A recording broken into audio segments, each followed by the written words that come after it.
ভাই আমার সাজু ইঞ্জিনিয়ার হয়ে বাড়িতে আইতাছে আমার চেয়ে খুশি কেডা বেশি হইব কেমন আছিস তুই ওর নাম ডেইজি, আমার স্ত্রী। স্ত্রী মানে তোর অনেক বড় ভাগ্য, যা যাদের মতো বড় একটা ভাই পাইছিস তুই। বাদে চা তোমরাই খাও। খুশি একটু শান্তির জন্য বউটারে নিয়ে বাড়িতে আসছিলাম। আমি জানি কোনোদিন না শুনি সাজু কিংবা সাজুর বউয়ের লগে তুমি খারাপ ব্যবহার করছো। তুই তো দেখতেছিস বিনা টাকায় ছোট ভাই আর ছোট ভাইয়ের বউ উকিল হয়ে গেছস। ওই কি রে, মধু মধু মধু, রসমালাই রসমালাই। মাফ করে দে। আরে কি করতেছেন আপনি? পাছালেন এই ফকিন্নি শাড়ি আমি পরবো? এইটা কোনো শাড়ি হইলো?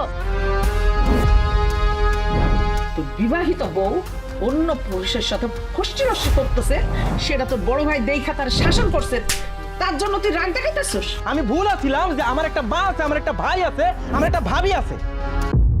ভাই তোর দুটো পায়ে ধরি ভাই, আমার ভুল হয়ে গেছে ভাই, আমার মাফ করে দে।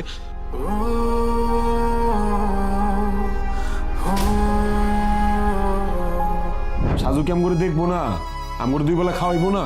বৌমা তুমি আর ঘরে নিয়ে বাইক দাঁড়া করতো। শুনলাম তোমার ছোট ভাই নাকি শহরে গিয়ে তোমাকে খোঁজ খবর নিতেছে না।